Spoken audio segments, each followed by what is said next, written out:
Bonjour et bienvenue à cette conférence. J'espère que vous êtes bien installés, que vous avez eu le temps de vous faire un café ou un thé.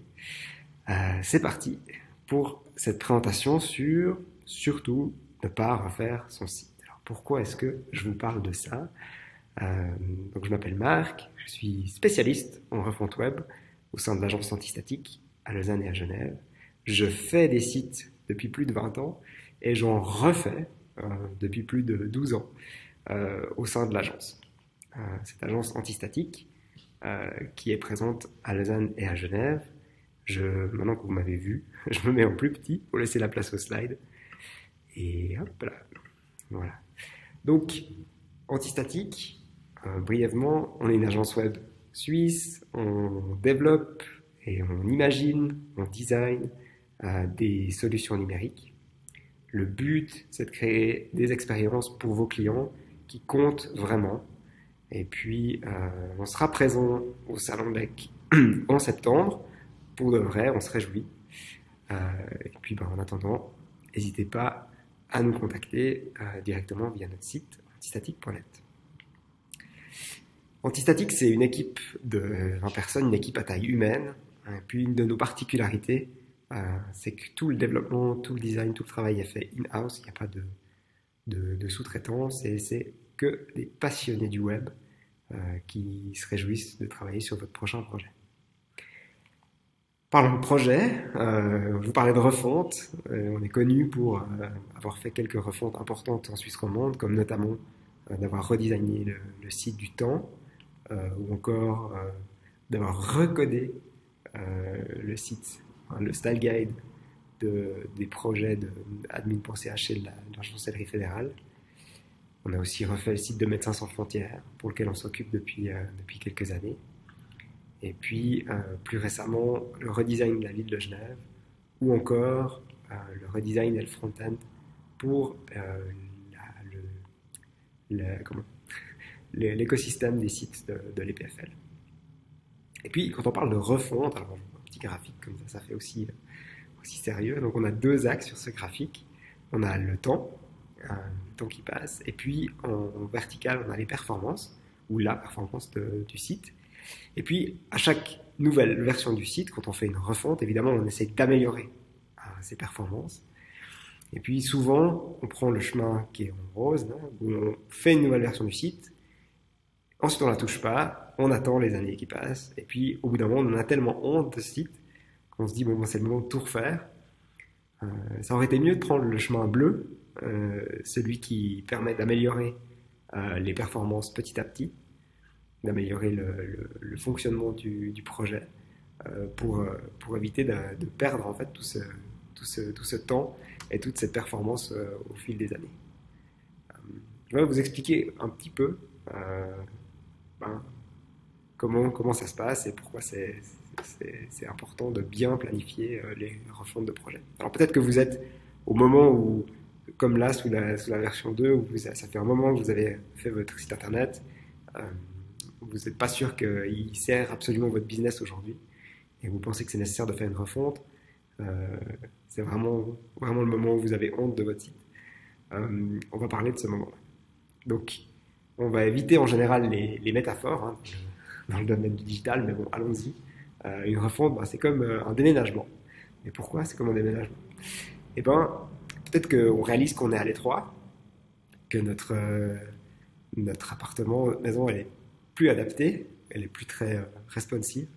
Notez ici la diversité des devices. On ne parle pas uniquement de taille d'écran, on parle aussi de façon de naviguer, de façon d'interagir avec l'application, avec le site, et puis aussi de la distance à laquelle on se tient de l'écran, qui va influencer la façon dont on va designer l'expérience d'interactivité.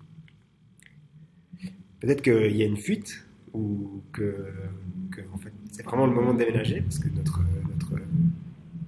appartement est une bombe à retardement. Il y a des vulnérabilités, on fait face peut-être à des attaques. C'est le moment de déménager pour faire place neuve. Quand on déménage, on a aussi l'occasion de faire les mesures, de se faire les plans des nouvelles chambres, de voir où est-ce qu'on va disposer les meubles. Ça rentre dans une stratégie de contenu où on va faire l'inventaire de tout ce qu'on a aujourd'hui, de la manière dont ces contenus, dont ces fonctionnalités performent, et puis de bien planifier le déménagement. Et puis un déménagement, c'est un investissement. Ça va prendre du temps évidemment, il faut bien s'entourer des bons déménageurs, et puis ça va aussi coûter un peu d'argent, c'est clair. Une autre information, enfin une autre chose à ne pas oublier, c'est de mettre à jour son adresse, de contacter ses fournisseurs, ses amis, ses clients, pour dire qu'on a changé d'adresse, que les contenus ont été réorganisés, par exemple, et puis on s'adresse évidemment au moteur de recherche, à qui on doit bien expliquer comment se passe la refonte et où est-ce que le contenu actuel se retrouve sur le nouveau projet. Et puis déménager, c'est aussi l'occasion de changer de vue, de chercher une meilleure vue, la vue sur le lac par exemple, et puis de réaligner le design de son site avec l'image de marque de l'entreprise, d'organisation.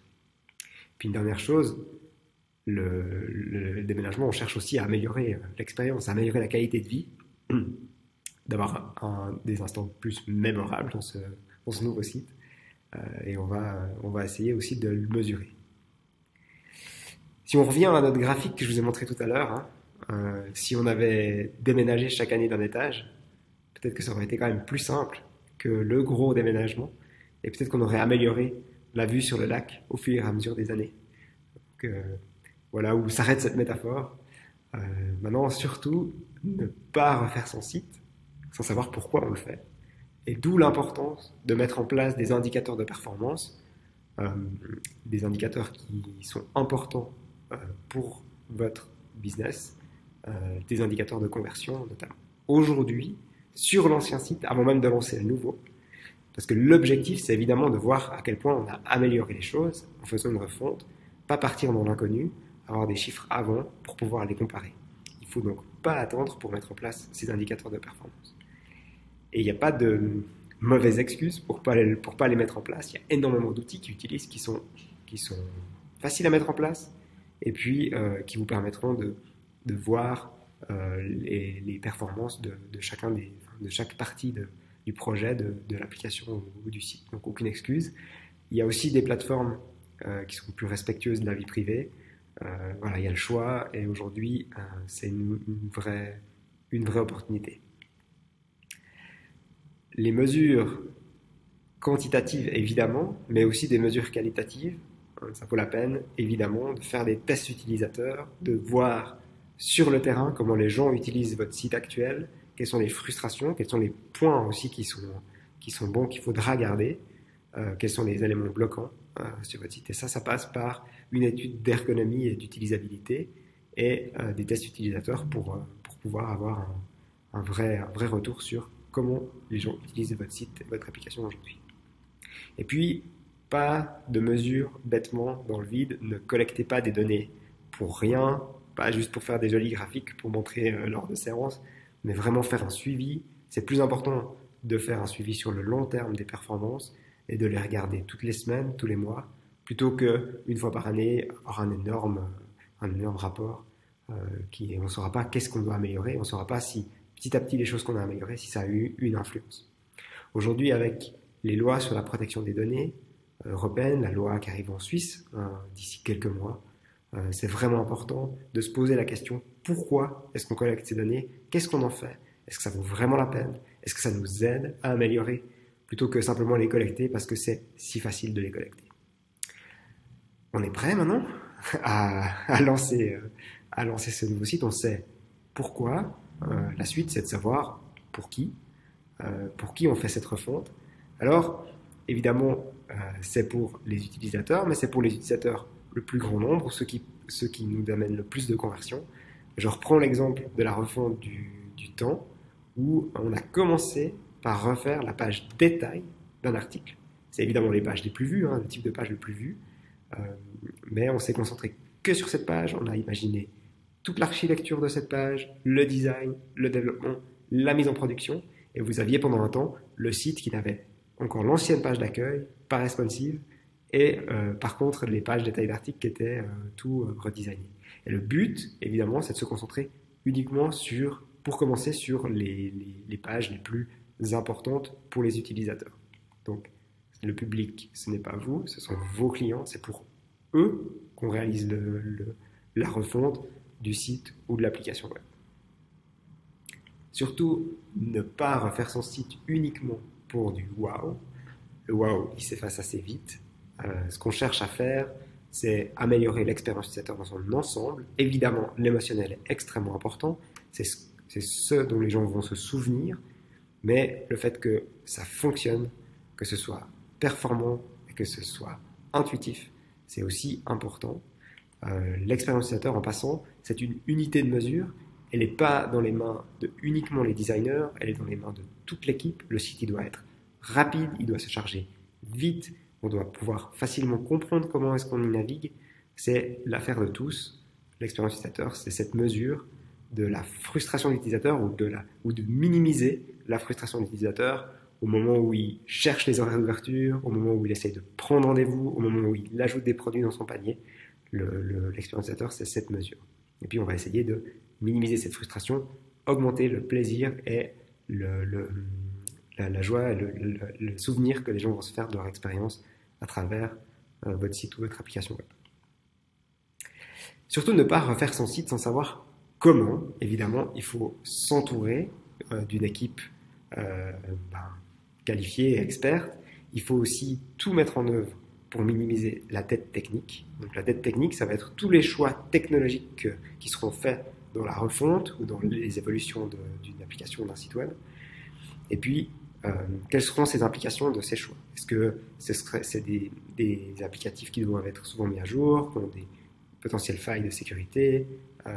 Chaque ligne de code doit être maintenue. Et du coup, c'est important que ces choix soient faits en bonne connaissance de cause. Donc, choisissez les outils qui ont un avenir, qui ont une communauté qui les porte. Nous, on privilégie évidemment les solutions ouvertes, libres. Ça veut dire que le code source est disponible, qu'il n'y a pas de droit sur ce code et qui pourra être transféré à un autre prestataire si besoin. Vous n'êtes pas en fait bloqué à double tour avec un prestataire dans une solution propriétaire. Un autre aspect extrêmement important à discuter lors d'une refonte de site ou d'un projet web, la personnalisation de l'outil. On va chercher à faire un outil sur mesure, mais basé sur un framework, sur une boîte à outils existante qui va vous permettre de le développer. Et ne pas avoir un outil qui fait tout, qui finalement, vous allez devoir désactiver des fonctionnalités pour que ça fonctionne vraiment, parce que tout cet outil devra être maintenu et devra évoluer. Alors que si vous faites quelque chose de plus sur mesure, qui se concentre surtout sur la conversion que vous voulez mettre, sur les KPI que vous voulez mettre en place, ce sera évidemment plus durable. Et puis, il y a cette notion de contrôle. Vous devez être au contrôle de votre outil. C'est un outil, c'est plus un support de communication, c'est beaucoup plus, c'est un outil transactionnel sur lequel vos clients achètent, sur lequel vos potentiels clients vous contactent, prennent rendez-vous, effectuent des actions, gèrent leurs comptes, gèrent leurs préférences. Et du coup, vous devez être au contrôle de cet outil, vous devez comprendre comment ça fonctionne, vous devez pouvoir agir dessus pour pouvoir évidemment influencer vos indicateurs de performance. C'est un travail d'équipe, c'est un travail d'équipe avec le client, évidemment, mais c'est aussi un travail d'équipe entre les différents métiers pour avoir un site qui sort du lot, une application qui fonctionne et qui est utile et utilisable et qui donne une bonne expérience. C'est un travail d'équipe entre l'équipe marketing, les designers, le branding, l'expérience utilisateur, l'architecture, le développement front-end, le développement back-end. Il faut que tous ces gens travaillent ensemble pour qu'ensuite le projet il fonctionne bien et qu'il soit une réussite. Surtout ne pas refaire son site sans prendre grand soin du référencement naturel. C'est extrêmement important. Évidemment, vous devez trouver la bonne balance entre les dépenses d'achat de mots-clés et le référencement naturel. Le SEO est vu plus comme un investissement sur le long terme. Une fois que vous êtes bien référencé, il faut continuer à créer du contenu, évidemment, mais à l'inverse du SEA, vous devez payer pour apparaître dans les moteurs de recherche. Et puis, il faut écouter ce qui se passe, évidemment, avant la refonte, pendant et après, pour être sûr de ne pas perdre des places dans le ranking de Google et des autres moteurs de recherche.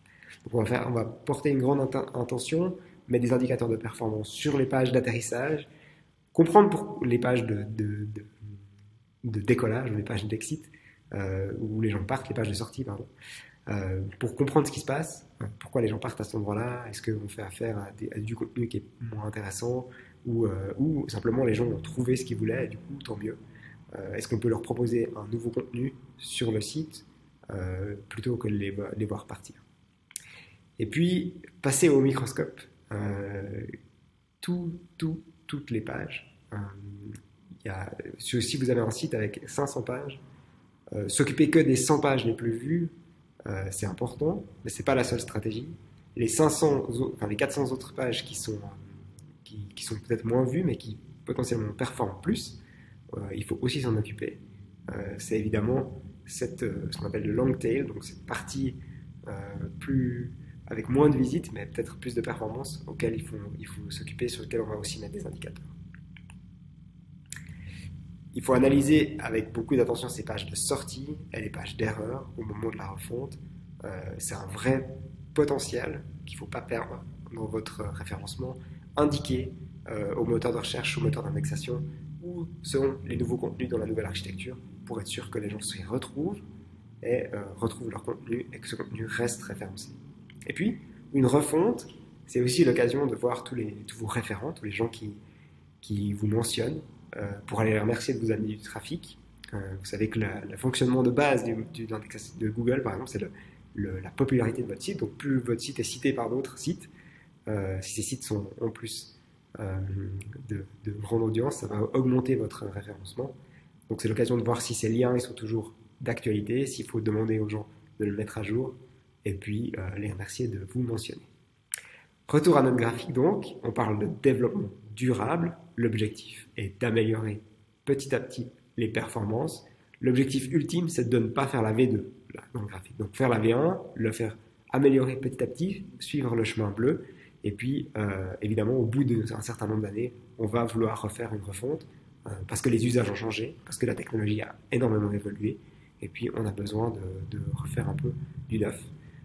Donc ça, c'est nécessaire, mais on va éviter de faire la V2. Et en termes d'investissement, ce sera plus intéressant.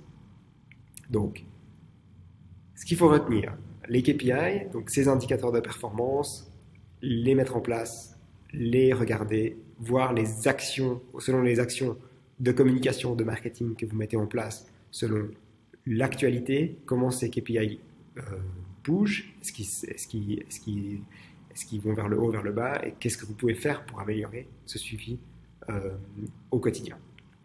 Tester, ça vaut la peine de faire des fois un projet laboratoire, peut-être promouvoir uniquement un service, créer une landing page spéciale pour un sujet afin de voir comment est-ce que on peut améliorer ensuite le site au complet. Faire ces tests, on est dans le digital, c'est très facile de mettre à jour, on peut faire une page et ensuite l'améliorer quotidiennement jusqu'à arriver à une solution qui performe bien pour vos clients, pour vos besoins, pour votre public. Et puis dans cet ordre-là, donc, basé sur les indicateurs, optimiser le contenu, puis l'interactivité, puis les interactions, puis la partie émotionnelle. Et dans cet ordre-là, afin d'améliorer petit à petit et solidement votre projet. Voilà, merci pour votre attention. On est à disposition pour les questions, on se réjouit d'y répondre. Donc n'hésitez pas à utiliser la boîte de dialogue qui vous permet de poser des questions sur l'outil de conférence. On se réjouit d'y répondre. Voilà, à vous la parole. Merci beaucoup pour votre attention.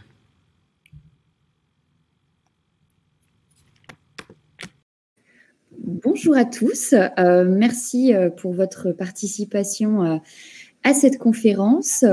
Donc là, ça va être un petit moment de questions, donc n'hésitez pas à poser toutes les questions que vous avez pu avoir pendant cette présentation. Il y en a quelques-unes d'ores et déjà, donc on va commencer par y répondre, mais n'hésitez pas à continuer.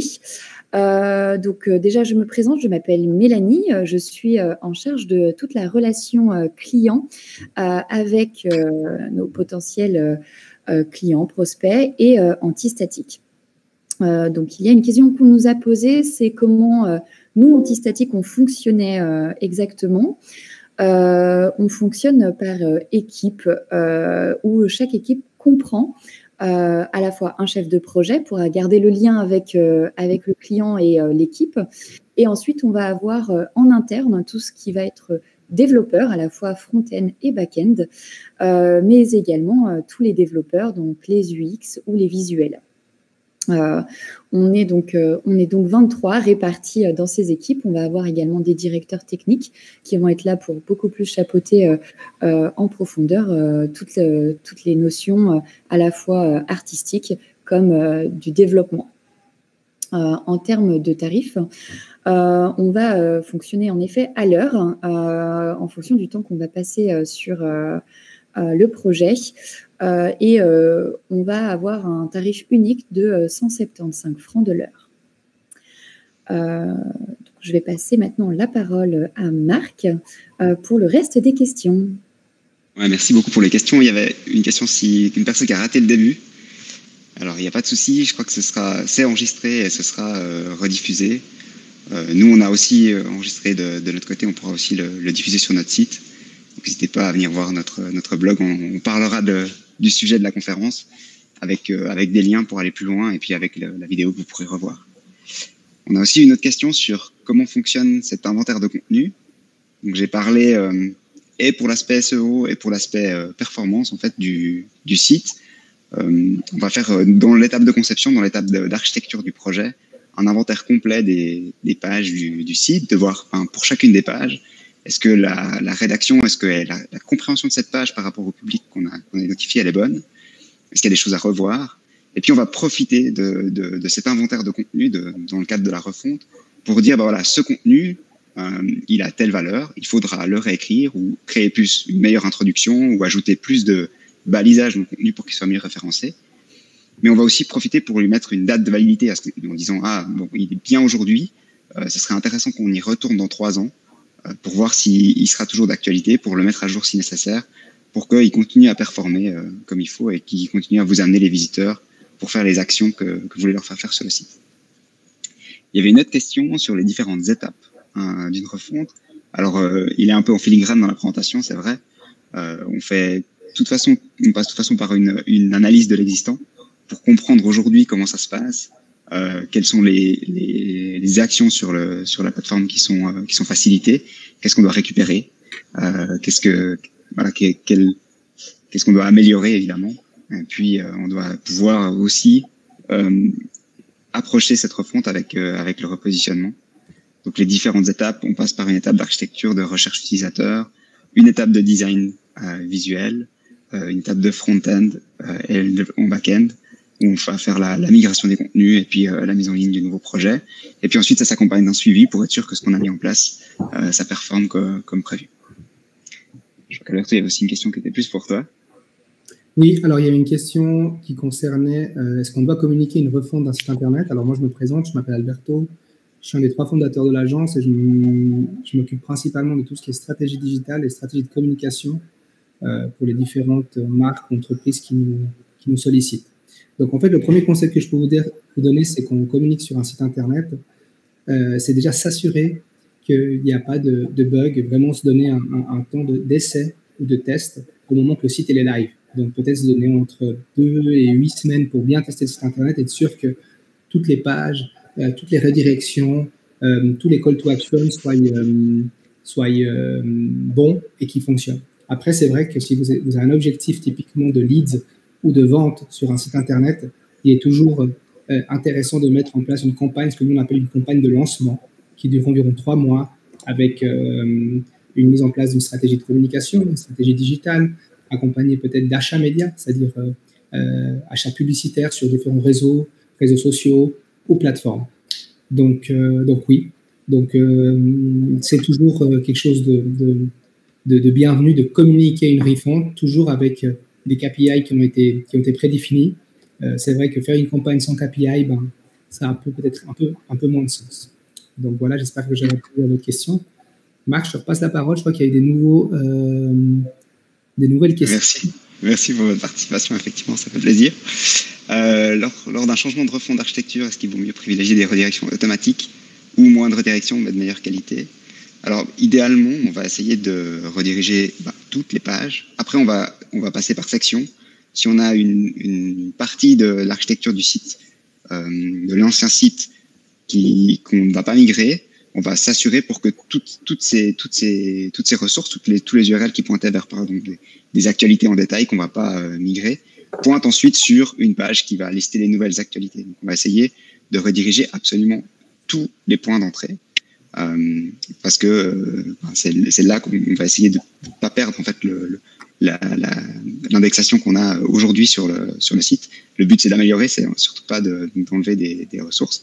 Après, si l'architecture change tellement parce qu'on on s'adresse à un nouveau public, etc., on va pas non plus rediriger pour rediriger. Il faut que l'ancienne information trouve sa place dans la nouvelle architecture. Si elle a plus sa place, on va pas forcer ces redirections-là. Il y a des questions sur l'outil utilisé pour la présentation. J'ai répondu dans le chat pour ma présentation. C'est vrai que c'est Reveal, qui est une librairie, et ils ont un site où on peut créer ses présentations en ligne, pour pouvoir les partager sur le web. Et puis, il y a une question qui est plutôt rhétorique sur pourquoi faire son site si mon site fonctionne depuis 1998. Alors, déjà, bravo si vous avez réussi à maintenir ce site depuis 1998 et que vos objectifs d'il y a 20 ans fonctionnent toujours aujourd'hui. C'est la magie du web, hein, c'est le fait qu'il y a des